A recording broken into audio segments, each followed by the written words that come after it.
Boom, we are live. Let's go. Let's do this. Sunday live with me. Let's make sure that we are live on Instagram as well. Yes, we are. Guys, welcome to the Sunday live that I like to do. Just share some insights. As you can see, it's a lot more relaxed. It's not really quite as, I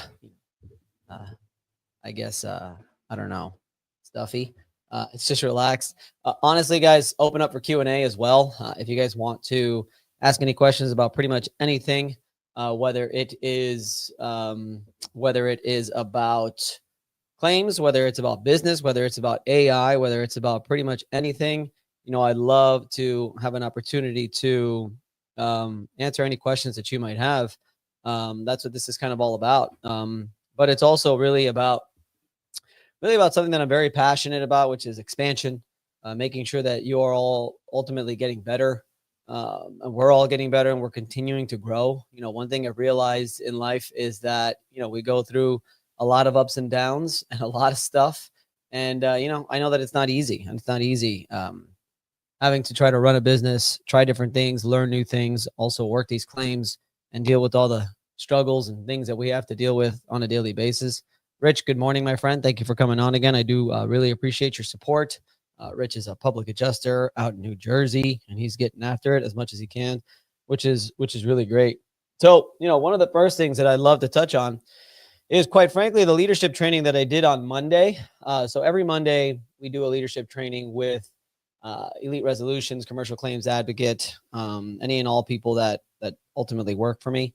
And because I'm trying to do my best to really make an impact. That's also the purpose of this live too, is if there's a way that I can make an impact on people, that's really my ultimate goal for the year. It's my word for the year. Have you guys come up with a word for the year on what you want to do? We are in March now. We are pretty much we're pretty much coming to the end of quarter one, which is pretty crazy. Have you reviewed your goals? Are you on track to hit all your goals? Are you doing everything every single day to really hit your goals? Because, if you don't stay focused, if you don't keep doing what you have to do, well then that's no good. That's why one of the non-negotiables that we have at Elite Resolutions and at the Mastermind is that you have to review your goals every single day, 3 times a day. Let me tell you, it's a game changer when you do that, because ultimately it really keeps you on track so that you don't lose focus and you don't get off track to what you're supposed to be doing. So what we did is I drew what's called the expansion runway. And what the expansion runway is really all about is really just elevating yourself. So the expansion runway was, I drew basically a runway going up like this, and I separated each level of complete expansion, broken down to the word elevate, because you ultimately have to elevate yourself to become bigger and better. You have to set standards, right? So expectations, you have to set standards for yourself, high standards for yourself too, to make sure that you are doing everything that you have to do to really get better. But you also have to define those standards. You have to define what those standards are. Is it, 10% body fat? Is it 100 pounds lost? Is it running your own firm? Is it establishing a marketing strategy? Is it, getting on more stages to speak to more people? Is it more time with your loved ones and more time with your family? What are the standards that you're going to set for yourself? And what is the commitment that you're going to make to those? Are you going to do these on a daily basis every single day? Check off that box to make sure that you actually do it. That's pretty important, is not only do you set the standards for yourself, but you commit yourself to actually doing them. The next thing is that if you're going to set high standards for yourself, I'll tell you what, you only know a fraction of what you're supposed to know. So you have to ultimately learn. You have to keep learning, keep reading.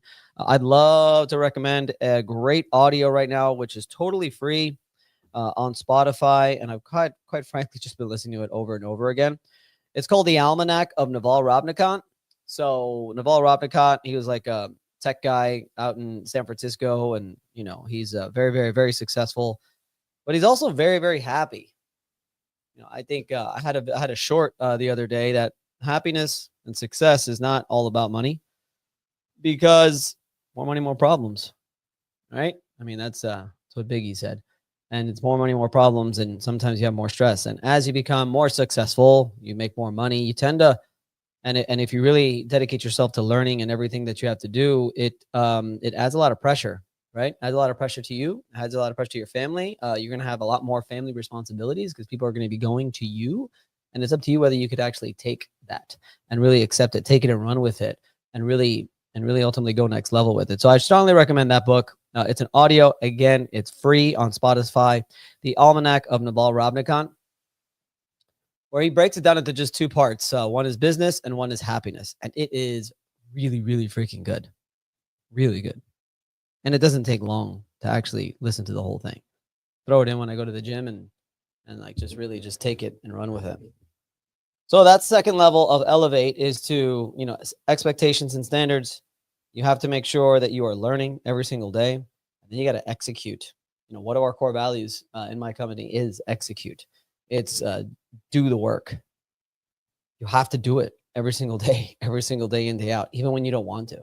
I will tell you every single morning when I wake up at 5 or 5:30, depending on what it is that I have to do that day, I don't want to go to the gym. It's like every single time is pretty crazy. No matter what, every single morning, I do not want to go to the gym and to work out. But you have to do it. You have to execute. You have to get it done. Because you have to set those standards for yourself. In order to achieve those standards and those expectations, you're going to have to execute every day, day in, day out. But the big idea here is that when you set those standards and expectations and you start learning and you start executing every day, the fourth level of expansion is now you start to provide value. The reason why I'm doing this live every single Sunday, and I am setting the standard to do it every single Sunday, no matter what, learn how to actually get better at them. So now I have a whole outline of what I'm going to be talking about, as opposed to just me riffing it. And I have to execute every single Sunday, no matter what, but it will ultimately increase my value, hopefully to you and to everyone else in the social media world. But when you do these things, guys, you increase your value, and you want to increase your value to everyone around you. You want to increase your value to your staff. You want to increase your value to your family. I call it becoming the one, because becoming the one is when you go to a restaurant, you see like a large family eating dinner, let's say, and there's always that one person that's like at the head of the table that everyone sort of is drawn to. That's what you want to become, and you need to increase your value to do that. But more importantly is, if you are an administrator at a company, the more that if you set high standards for yourself, if you keep learning and you execute on those expectations and standards, well, then what happens is you now increase your value. You increase your value to everyone around you. Okay. So, that to me is what's most important about the expansion runway. And then, of course, you have to hold yourself accountable to make sure that you actually do it. Take ownership of every single thing around you. You have to have a tenacity. Okay. You have to push yourself every single day. Going back to my morning at 5:30 in the morning, I never want to go to the gym ever. But you have to have the tenacity, the persistence to continue to go forward.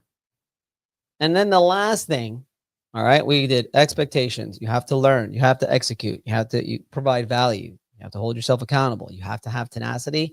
And ultimately, you have to elevate others.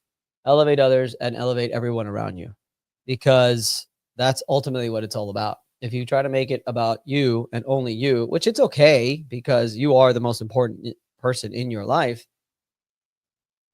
you also have to do the best to elevate others and elevate everyone around you.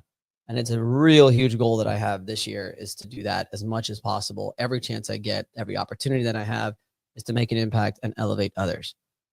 And that's the expansion runway. We're probably going to be doing that again. I have a feeling that what I'm going to do tomorrow, leadership training, is really open it up for discussion about the expansion runway, because I thought it was pretty cool. I think it makes a lot of sense. And I think it's good for everyone to continue to try to elevate themselves to the next level, to a level that they've never seen before, every single day, day in, day out. But it goes back to the common fears, right? You have common fears of doing that. You have a fear of success. You have a fear of greatness. You have a fear of the unknown. You have a fear of change, right? I mean, these are the things that people fear, even subconsciously sometimes. They don't even realize it, but there are fears. A lot of people think that they don't deserve to be expanded. A lot of people think they don't deserve to be great. A lot of people think they don't deserve that check for 500K, 200K, $1 million settlement, or whatever that is that comes because they haven't done enough. Well, I'm here to tell you that's bullshit. You do deserve it. You should have it, and I'm sure that you can do a lot of good with that as well. So, Turning Pro is a great book. Mindset by Carol Dweck is another great book. Think and Grow Rich is just like the one that you have to read all the time. And then that audio that I just told you about that's for free is really, really important as well. So yeah, that was pretty cool. Love to hear your thoughts. If anybody has any thoughts, anybody watching on the expansion runway and elevating yourself to the next level to make sure that you could to really go, all the way is what it's all about. And then I took a shift for the mastermind. And instead of talking about leadership and stuff like that, we talked about some systems and processes, and the importance of checklists. And basically, I created the checklist flow model, which is how you can create really good checklists. And, it's so important, especially now when you have AI to actually help you create it. It's very important to create checklists for everything that you guys do inside of your company. Even if you're a one-man show and it's just you, I highly encourage you. Now's the time to do it. Is just to create a checklist. Okay. You could also call it an SOP, but I just call it a checklist. Literally, I asked ChatGPT to create a checklist for me based on the step-by-step process. I will copy paste it into a Word doc, and then I will change it. I'll click the button to actually make it look like a checklist. The beauty about a checklist is that, you make sure that you do it the same every single time. And when you do have somebody else that needs to do it, it's there. And if they don't do it right, all you have to ask is, well, did you follow the checklist? And if they did follow the checklist, well, then maybe there's something wrong with the checklist. But if they didn't, then you could just say, hey, well, you got to follow the checklist. So, it's pretty important that when you set up your systems, when you set up your processes, what's funny is every single thing that you do in your business can be broken down into a checklist, believe it or not. Even negotiation, even like creating new ideas and stuff, it can definitely all be broken down into a checklist. When you wake up every morning, you basically go through a checklist and you don't even know it. You wake up, you brush your teeth, you look at your phone, wash your face, you put your clothes on, you go have breakfast, take care of your kid, take him to school, go to work, go to the office. So it's just funny that your entire life is basically a checklist, and there's no reason why you cannot basically break every single thing down that you do in your work life, and you could also do it in your personal life as well, into an exact checklist to make sure it is done the same every single time. So the big idea here is make sure that you systemize your processes. Make sure that you systemize your every single thing that you do in your job, just to make sure that it's done right. It's done right at the same time. You can call it the McDonald's-fy, whatever. It's the McDonald's of your business, where every single hamburger and cheeseburger and French fry is made the same way every single time, so that there is consistency. It might seem boring. You might think that that's not good. It's gonna stop you from actually growing or getting better, but that's not true. What it does is it really gives a very good systemized, the same approach, especially if it works. Just don't break it. Don't fix it, and you just keep doing that. What do we got, guys? All right, got a few people joining. Awesome. Guys, ask away. If you have any questions, any thoughts, any concerns about what's going on in your life or in your business or in claims or anything like that, now's a good time. Go ahead and ask some questions, and I'd love to hear what your thoughts are, especially on that Elevate, expansion runway, and also on the checklist and the importance of making sure that you are doing that. If you want any more information on our mastermind or anything that we do at Elite Resolutions, you just shoot me a message. Best place to shoot me a message is definitely on Instagram. So that is, so that would be cool. Another thing that I did this week was pretty cool was I had an appraisal, and it went really, really great. I'm going to stand up because I think it's time. I had an appraisal, and, I was actually really pleasantly surprised at how good it actually went. not surprised because I knew that the claim was what it was. But, basically my neighbor right over here had an oak tree fall through his roof, basically split the house down the middle. Freaking brutal. And had an initial inspection. And I'm telling you, the tree split the house in half. And the undisputed payment was roughly $30-something thousand. I mean, it is a total loss. It is obvious it's a total loss, at least, reaching policy limits. Then that same adjuster came out for the reinspection. You would think that they would send somebody different out and not the same person for the reinspection, because obviously it didn't go well for the initial inspection. And then he paid an additional $20-some-odd thousand. We're looking at $50-some-odd thousand. When you take out the deductible, they're pretty much left with nothing. To basically have to rebuild this house. Like the entire left elevation of this house was totally split in half. It is not safe. It's all going to have to go down and rebuild. And just the left elevation side of the house would probably reach total limits, not to talk about all of the trusses and the roof, all of the drywall, and all of the wet insulation throughout the entire house. And God forbid, the front or back elevation was affected as well by the weight of the tree. And like, there's just so much going on. And we even have an engineer's report, and they still don't want to do it. So had an appraisal. We actually, it was the insurance company that demanded appraisal like a day before I was about to do it anyway. And we went out there. Besides the fact that it was obvious, great adjuster, very, very experienced. He's just like, what is going on here? He's like, yeah, I mean, it's pretty obvious. Like, everything's affected here. You've got all the documentation. It is what it is. I said, look, good. We'll come to an agreement. Great. But we started talking about the industry a little bit. And I started talking to him about, it seems like the MO for insurance companies these days, which it's always kind of been like that, but I feel like it's gotten worse. It's just, we're just going to delay and deny everything. All of your requests, all of your information. They're just going to be like, well, I don't care.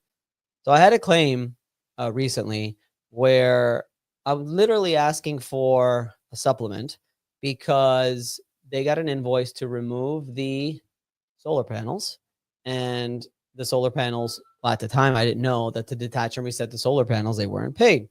We didn't have an estimate from the insurance company or anything.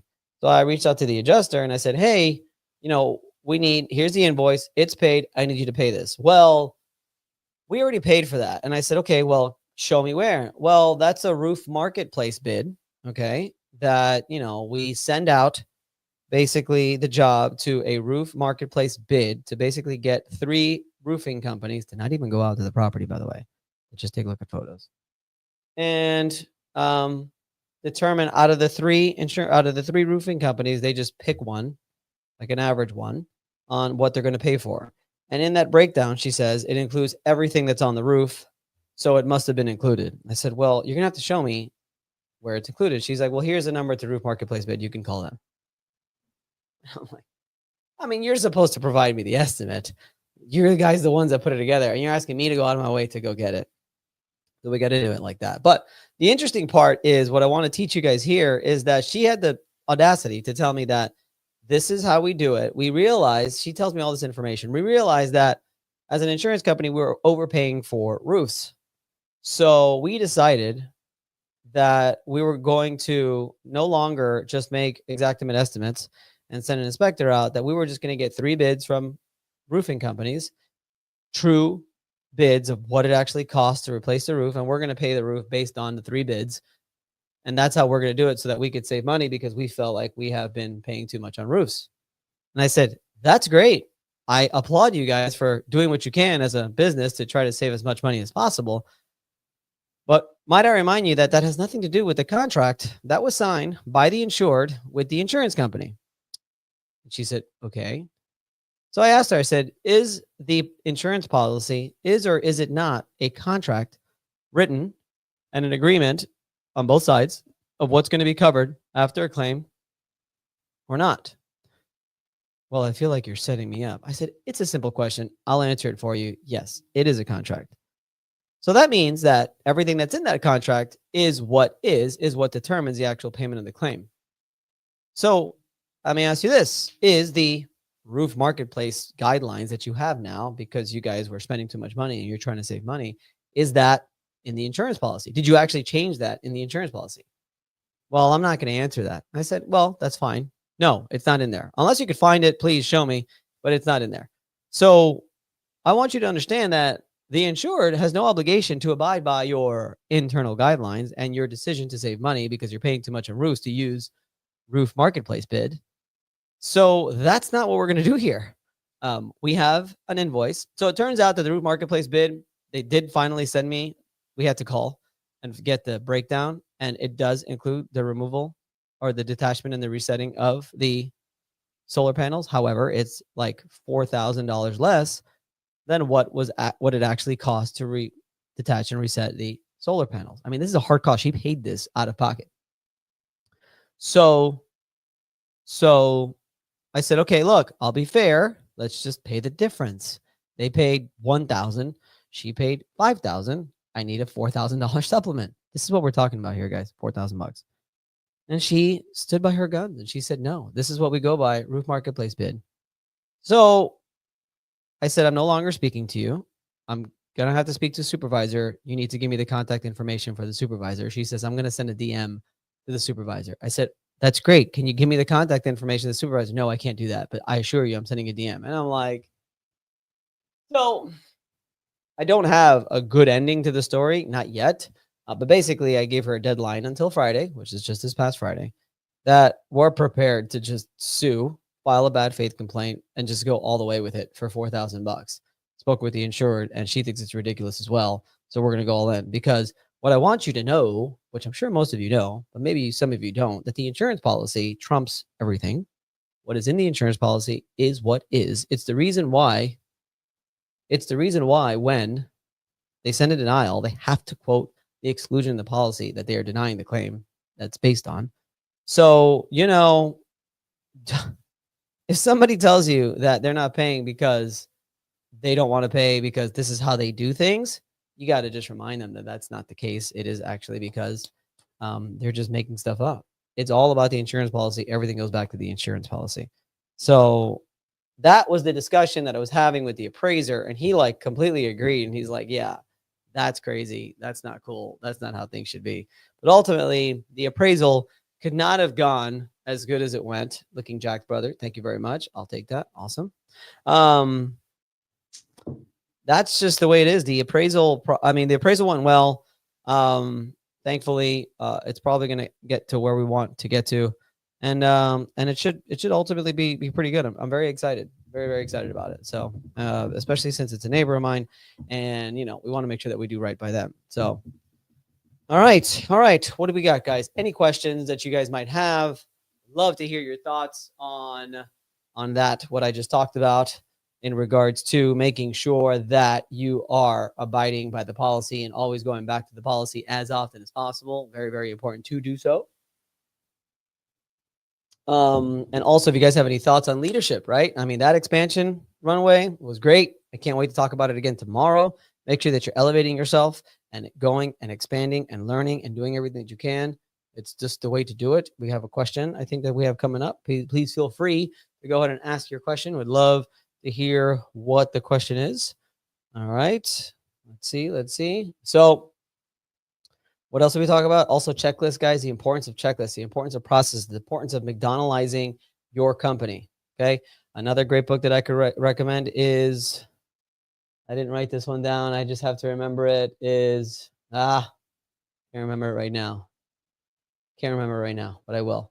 How do we as PA, can we handle 1% of undamaged property? How do we as PA can handle 1% of undamaged property? I don't have an answer to you, my friend. That's something new that's on the policy that we're obviously trying to figure out.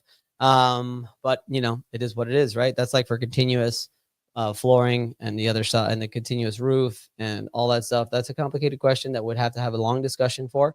That it's one that we could definitely discuss in the mastermind as well on Wednesday. If you want to come visit the mastermind, it'd be great. I think I've invited you already, and you have not come on. So we're waiting for you to come on. But that's definitely something we could discuss and see what the other opinions of our mastermind. Also, our coach Jeremy Lavelle, and I'm sure he's got a great answer for that as well on how we could ultimately really, get that. You could probably use the ensuing loss. The ensuing loss provision is probably what you'd want to use. Ensuing loss is basically, it's not undamaged because it will get damaged during the repair process. That could be the answer to your question. We talk about that a lot in the mastermind, is the ensuing loss provision. which means if you have one portion damaged, as you repair everything else, that's going to get damaged as well. So that could be a potential argument for that, sir. Okay. Had a BNI meeting on Wednesday. That went really well. Had a mastermind session also on Wednesday that we talked about claims. We talked about ensuing loss. We did a lot about Q&A. We did a lot about AI as well. And then I woke up for some reason. I don't know if it was Thursday or Friday. No, it was Friday morning. I woke up at 3:30 in the morning and I just went into this rabbit hole of AI. I purchased some course. I would strongly recommend that you guys get it. It's very elementary in a way, but there's just so much information. It's not elementary, actually. It's just a lot, but it cost me $20. It's AI Mastery. I strongly recommend it. AI Mastery. It's $20. And then for another $20, you get like 1,000 prompts for marketing and stuff like that. It's pretty cool. But I went into this rabbit hole of it, and man, there are so many amazing tools already out there that you could use to run your YouTube channel, to edit your videos, to create an avatar of yourself that looks just like you, to run your calendar, to connect everything from your calendar to ChatGPT. And then it really got into, there's like cool framework for making sure you're doing your prompts correctly. Stay tuned on Wednesday. The Content Wednesday show on YouTube is I'm going to give you 3 frameworks that you can use to ultimately create the perfect prompt. Adrian, what are your thoughts on trying to operate multiple sources of income? Do you learn more on focusing on one income source and perfecting that? Or would you say building multiple sources is the better way? Great question. Great question. The answer to that question is you focus on one first.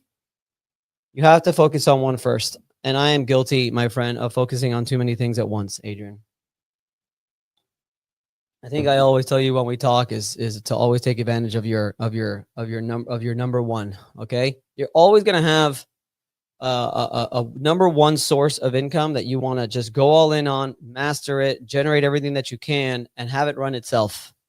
If you can get it to have it run itself so that it's basically just doing what it has to do, then you could start pursuing other avenues. And you want to also hit a target goal. I think having a good, generating a specific amount of income that could make you feel good to the point where, okay, that's happening there. Now we can go do something else. That I think is very, very important. And you have to try to establish what that target is. How much revenue I'm making here? How much money am I making in this? That could allow me the freedom to now do other stuff. Have I systemized it? Have I set up checklists? Have I hired that one person? I would suggest an executive assistant to really just help manage all of that. Sometimes you only need one person. Most of the time, you only need one person.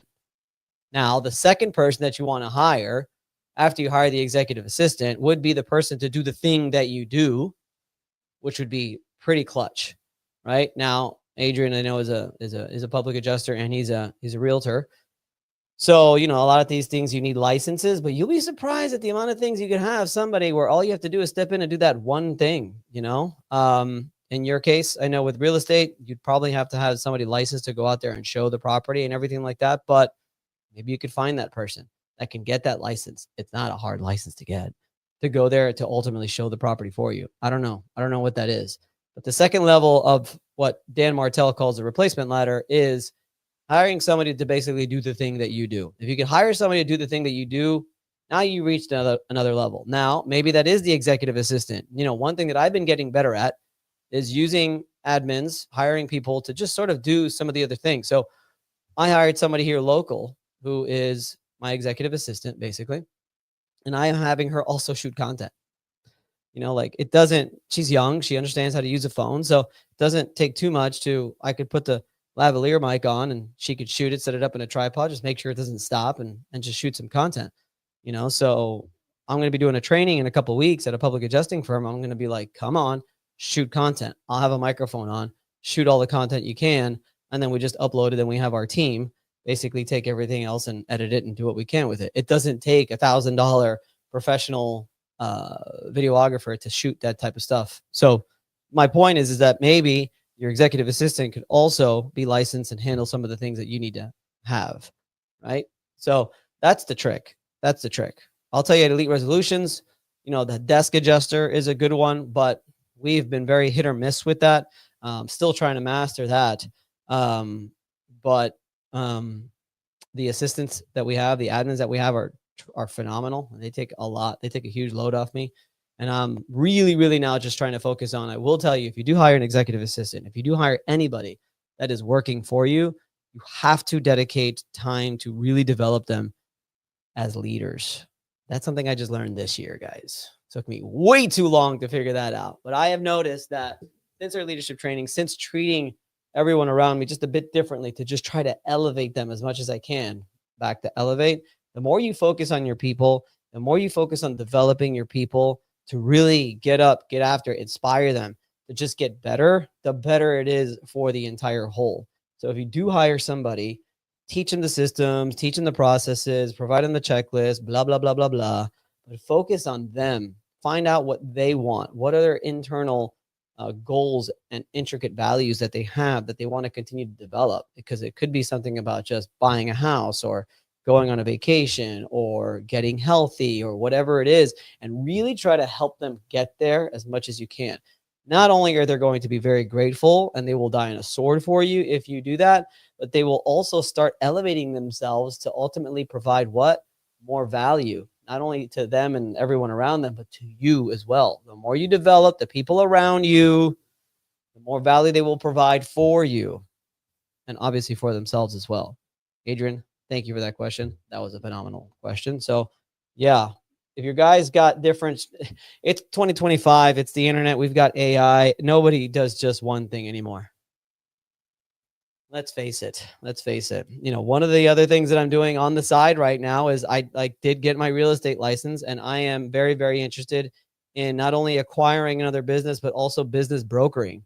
If you know what that is, basically, if as a business broker, you could basically be the person who helps the seller find the buyer and helps also the buyer purchase the business that you're trying to sell, and then you get a percentage off that. I am a business broker as well that I'm just sort of doing on the side. I'm just learning little by little with time as I have it. So, you know, it's a lot that I'm juggling. So, you know, I just try to make sure that I have the help around me. Even in my personal life, guys, we have a lady that cleans to make sure that the house stays clean. I have my mom is elderly and, you know, not in great shape. I have somebody that picks her up and takes her to daycare. I have somebody that goes during the day. I have somebody that goes at night and sleeps there. Like, you have to hire the right people. And also, guess what? For taking care of my mom, there's a checklist, by the way, that needs to be done. When you take her home, you need to make sure you do X, Y, and Z. She has to shower. She has to, you know, take her medication. She has to go to sleep by a certain time. Certain medication has to be given. You have to check up on her every so often to make sure that she's okay. In the morning, got to get her up. Maybe another shower, depending on the whole shower situation. Make her breakfast, have her ready by a specific time so the driver can come in and get it. So, like, you gotta systemize your entire life as much as possible, especially when you're bringing on other people to help. One thing I decided this morning, by the way, thank you for the jacked comment, because I've been kind of off. I've been working out every single day, but my diet has not been where it's at. And I think the reason why my diet hasn't been where it's at is just because I just haven't had I hate to say that I don't have enough time. I haven't had the effort. I don't know. I haven't had to want to make my meals. You know, you guys seen some photos where I make all my meals. I prep all my meals. It's great once you have it done, but dude, it takes like an hour to cook all of those meals and have them all set. And sometimes that's just like 3 or 4 days worth. Guess what? In 3 or 4 days, I got to do that again. I decided this morning I'm gonna bite the bullet, and I'm gonna order a meal prep company. Forget it. The reason why I didn't hire a meal prep company before is because my diet at the time was so strict so that I can drop all this weight. But now my diet's much more flexible. I got an extra 300 calories a day that I can eat. So it's perfect for the meal plan. You know, only an hour meal prep. Yeah, I know, Rich. It's probably more, to be honest. I was just, I guess, being nice. But so now that my diet's a little bit more flexible, yeah, I woke up this morning and I'm like, I can't do this anymore. I've been drinking too much alcohol on weekends. I've been just, I'm not a big of a sweets guy, but, you know, just lunching and stuff like that. And just be like, whatever. It's no big deal. It's like, no, you can't do that. You can't do that. You got to stay on. So I am guilty of that. So, you know, my apologies if I'm talking about all this stuff about elevating and learning and setting your standards when my diet has not been where it's at. So I decided this morning, I'm calling the meal prep company. There's a couple of them that I want to, man, you're getting lean, bro. I know, but it's time to get jacked.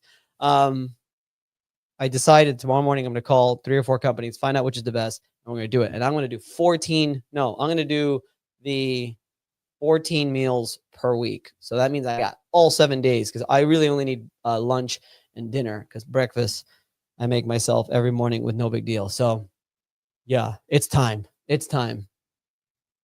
Oh, carnivore diet. Yeah. Nice. I'm more of a fan of just eating, kind of naturally and all natural foods. Like just no, I don't eat out really much more. Don't eat much fast food. Everything I cook at the house, as long as it's just like normal food. But yeah, got a lot of buddies that love the carnivore diet. So, and obviously the week.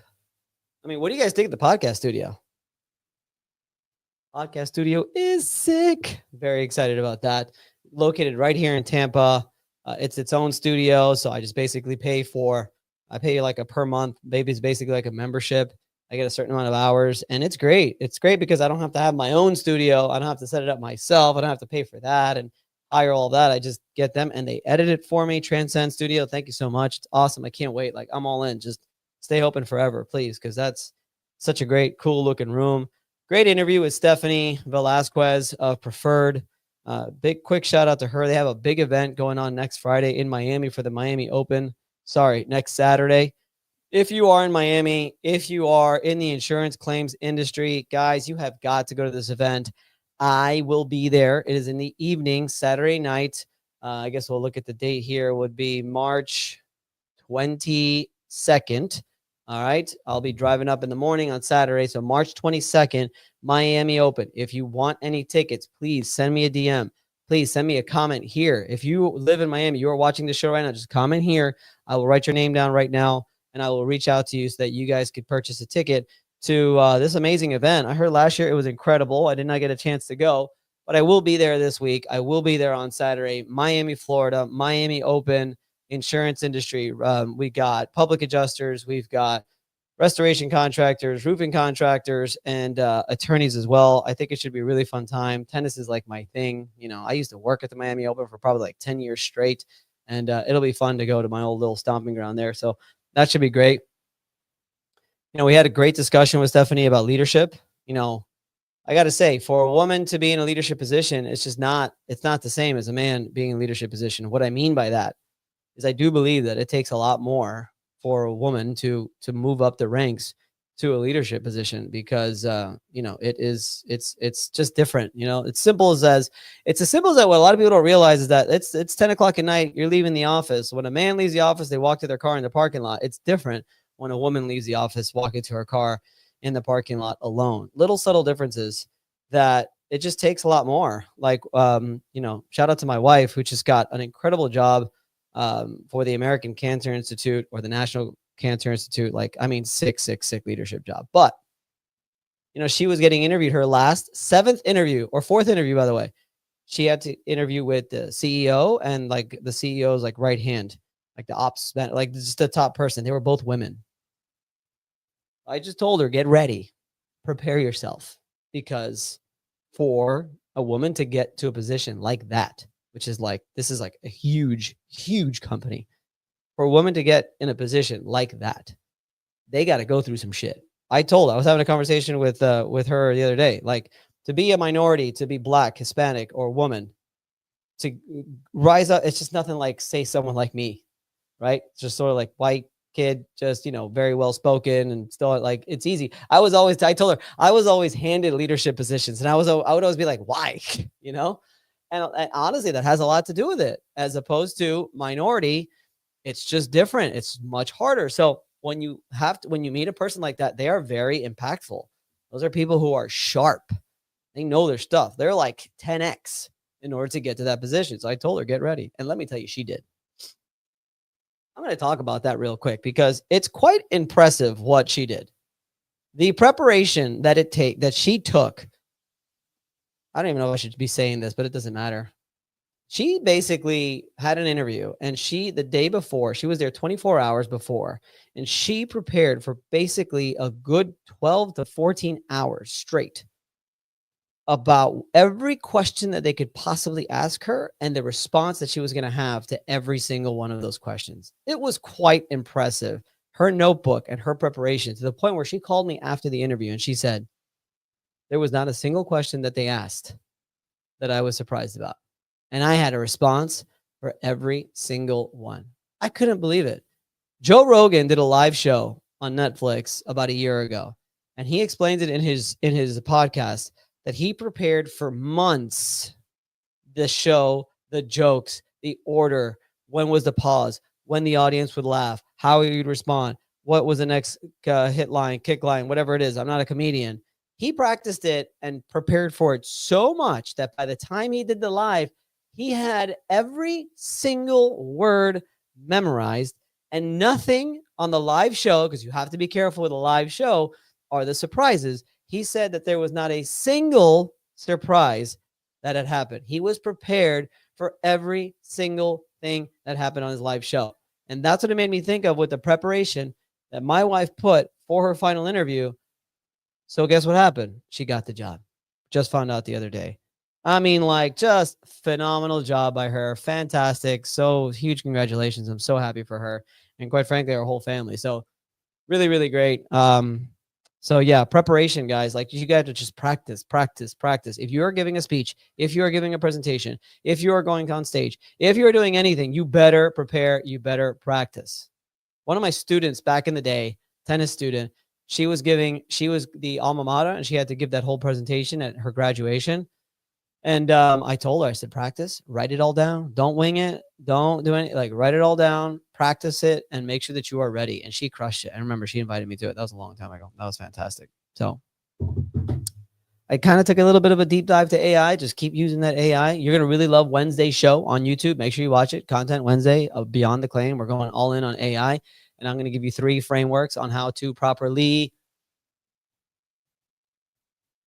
give the best prompts that you can. Very, very important. So, all right, guys. Well, I am going to recap this.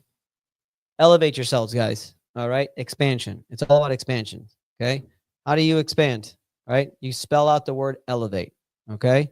And the way I'm going to tell you is how you expand is, number 1, you are going to expectations is for E. Set expectations. Set standards for yourself. Make sure you define what those expectations are and make sure you commit to them. The next thing is you have to learn. You have to learn. You have to read podcasts, audiobooks, normal books, whatever it is. You have to absorb everything that you can wherever you can do it. And then you have to actually apply it. Cannot tell you how important that is. The next thing is you have to execute. Make sure you execute on all of that, because what does this do? When you are setting your expectations, when you are learning, and then when you are executing, you are now increasing your value. Increase your value to everyone around you. If you increase your value, good things start coming. Opportunities start coming their way. I'm telling you, increase your value, even if it's free, even if you're not getting paid more, even if you're not feeling the actual rewards at the moment. Increase your value. It will come. It's all really, this whole YouTube thing has just increased my value in the industry. And for some reason, the bank account keeps going in the right direction. The next thing is hold yourself accountable. All right. If you don't wake up in the morning, if you don't do this, if something happens, that's okay. What could you have done differently to allow that to not happen? Next thing is you have to have tenacity. All right. You have to push yourself and you have to be persistent. And when you do all these things, when you set your expectations, when you learn, when you execute, value, accountability, tenacity, then you need to elevate others. Once you're doing that, you're doing all that you've learned, all that you put together, all the value that you have, all the accountability and all the persistence that you have now allows you the opportunity to ultimately share that with others, elevate others around you, because that's where the true reward comes in. Checklist. Make sure that you are creating checklists. You're McDonifying your entire business. All right. There is a way of doing it. All right. We have a workflow on how to do it, but just do it. Whatever process you have, whatever system you have, whatever way of thing that you have, talk about it in your head, turn it into a checklist. Talk about it into AI, turn it into a checklist. You want to be able to do it the same way every single time. Ultimately, that was the big idea, I think, of everything. That's it. I want to thank you guys for coming on the show. Much appreciated coming on the live. And yeah, we'll be back next Sunday at 10 a.m. sharp. All right, guys. Have an amazing Sunday. Spend time with your family. Take a break. Relax. Tomorrow's Monday. Get some sleep. Just recap a little bit. Don't get too crazy tonight or today. Make sure you get some sleep so you can prepare for Monday. Monday's my favorite day of the week. If you have a chill weekend and you rest and you relax, I'm telling you, Monday becomes your favorite day of the week. Have to get on that road, because if not, the reason why people drag ass on Mondays is because they went too hard on the weekends. Simple as that. Relax, get some rest today, spend time with your family, go to sleep early, don't think about business, and get ready for Monday. All right, guys, thank you for coming on. We'll see you next week.